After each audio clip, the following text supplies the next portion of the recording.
बिस्मिल्लाहिर्रहमानिर्रहीम। अस्सलाम वालेकुम डियर स्टूडेंट्स, मैं हूं खालिद हुसैन, आपका इंग्लिश टीचर। आज के लेक्चर में हम लेसन 23 की एक्सरसाइज को सॉल्व करेंगे। इस एक्सरसाइज में मौजूद क्वेश्चन नंबर ए और बी को हम अपनी डिस्कशन का हिस्सा बनाएंगे। तो आप अपनी बुक का पेज नंबर 135 खोल लीजिए और उम्मीद करता हूं कि आप इन क्वेश्चंस को समझने में भरपूर ताउन करेंगे और भरपूर तवज्जो से समझने की कोशिश करेंगे। तो चलिए स्टार्ट करते हैं। Lesson number 23, Alice in Wonderland the trial. आज के लेक्चर में हम इसी लेसन की एक्सरसाइज को सॉल्व करेंगे। तो आप अपनी बुक का पेज नंबर 135 खोल लें। क्वेश्चन है बेटा ए पार्ट पर मुश्तमिल। Replace the noun classes with infinitive phrases. कहता है कि जी नाउन क्लासेस को इन्फिनेटिव फ्रेजेस के जरिए रिप्लेस करें, यानी उनकी जगह इन्फिनेटिव फ्रेजेस का इस्तेमाल करें। नाउन क्लास क्या होती है? इससे पहले कि मैं आपको लेसन के बारे में कुछ बताऊं, नाउन क्लास और इन्फिनेटिव फ्रेज के बारे में कुछ बताना चाहूंगा। पहले नाउन क्लास के बारे में देखते हैं। Noun class is generally started with how, that, what, etc. Noun class आमतौर पर how, that, what वगैरह से शुरू होती है। एग्जाम्पल देखिए, he promised that he would not do it again। आप देखें रेड कलर्ड स्टेटमेंट को देखिए, that से इसका आगाज हो रहा है। तो जिस स्टेटमेंट का आगाज that से हो रहा है ये नाउन क्लास कहलाएगी। इसी तरह इन्फिनेटिव क्या होता है, आइए इसके मुतालिक जानते हैं। If we use to before first form of verb, it is called infinitive। अगर हम वर्ब की पहली फॉर्म के साथ to का इस्तेमाल करें तो ये इन्फिनेटिव कहलाता है। एग्जाम्पल देखिए, गो वर्ब है, यानी वर्ब की फर्स्ट फॉर्म है। हमने इससे पहले to का इस्तेमाल किया, यानी to go, तो ये इन्फिनेटिव कहलाएगा। So the phrase that starts with infinitive is called infinitive phrase। चुनाचे जो फ्रेज infinitive से शुरू होती है वो infinitive phrase कहलाती है। इसकी एग्जाम्पल देखिए बेटा, he promised not to do it again। to do infinitive है और इस फ्रेज का आगाज जो है infinitive से हो रहा है, लिहाजा ये infinitive phrase कहलाएगी।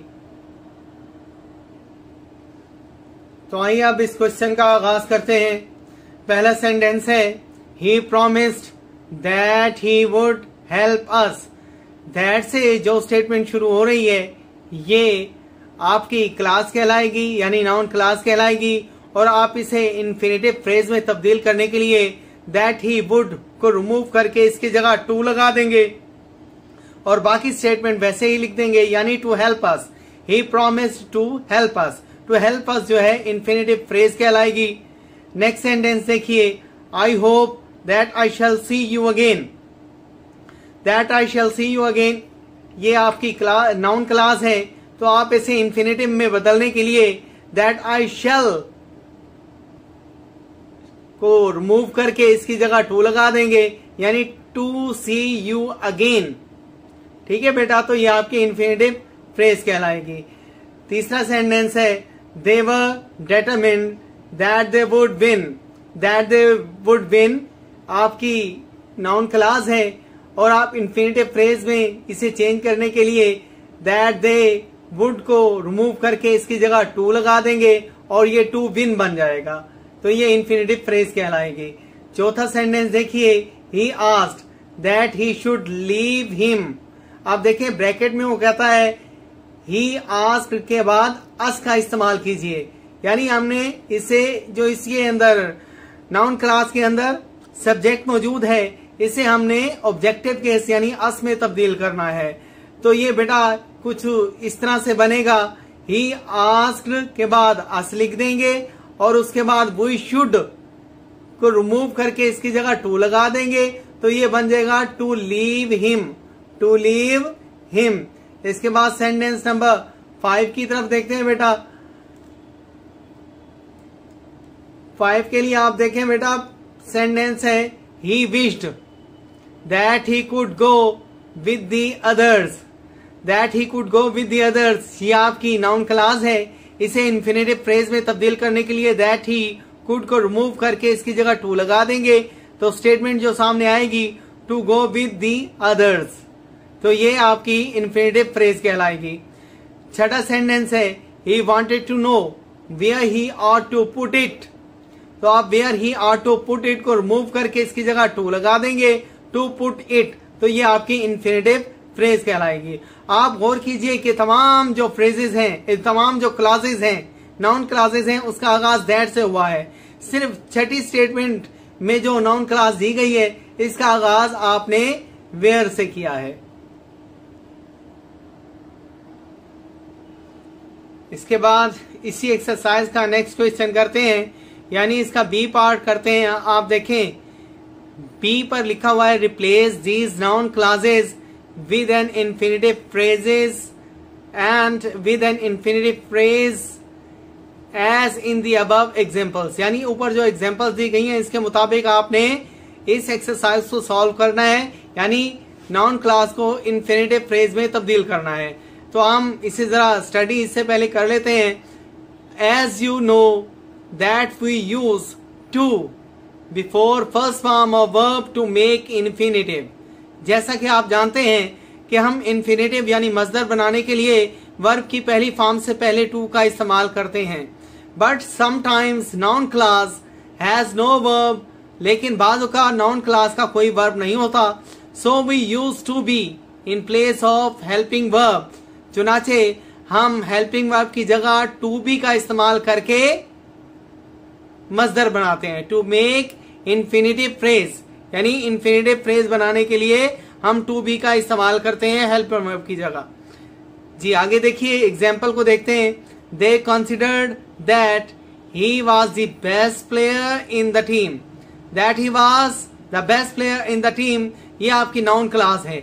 और इस क्लॉज में आप जरा गौर करें, इसमें आपको मेन वर्ब कहीं भी नजर नहीं आएगा, लेकिन हेल्पिंग वर्ब वाज मौजूद है। तो हम इस वाज की जगह टू बी का इस्तेमाल करके इन्फिनेटिव बनाएंगे, और इस तरह इन्फिनेटिव फ्रेज का आगाज, इस फ्रेज का आगाज इन्फिनेटिव से करने से इन्फिनेटिव फ्रेज बन जाएगी।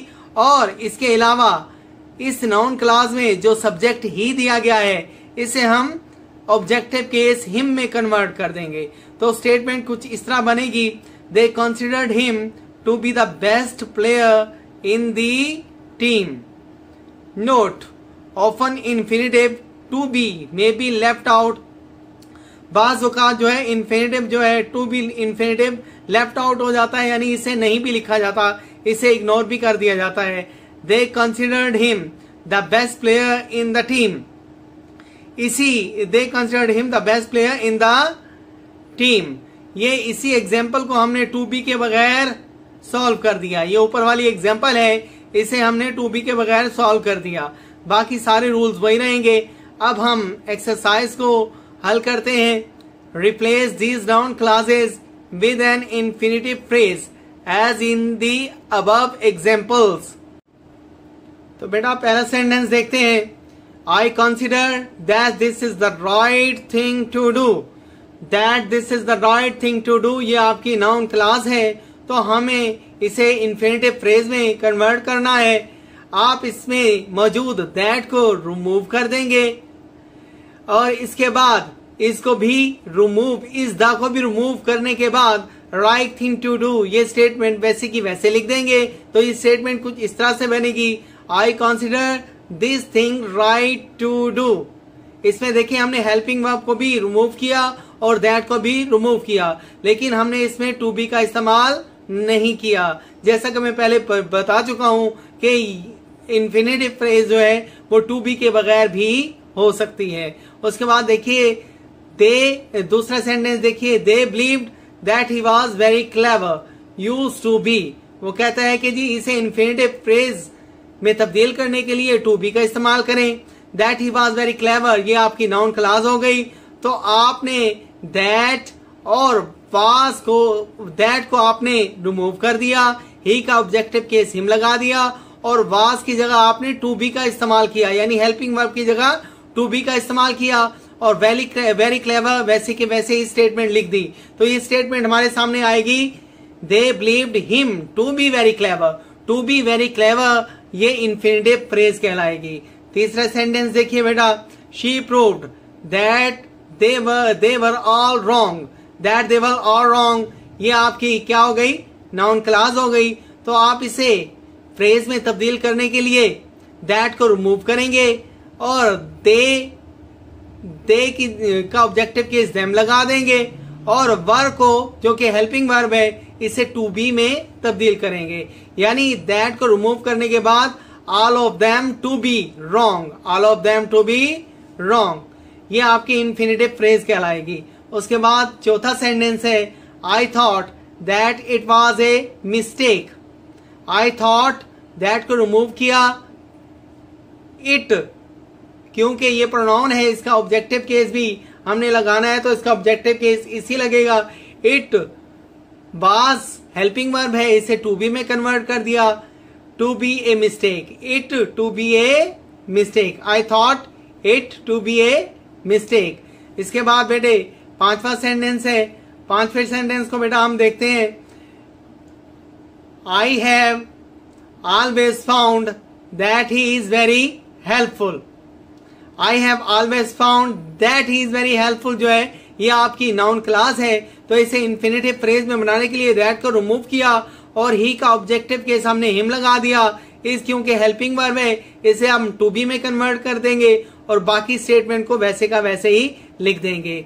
तो ये स्टेटमेंट जो हमारे सामने आएगी, I have always found him to be very helpful, to be very helpful infinitive phrase कहलाएगी।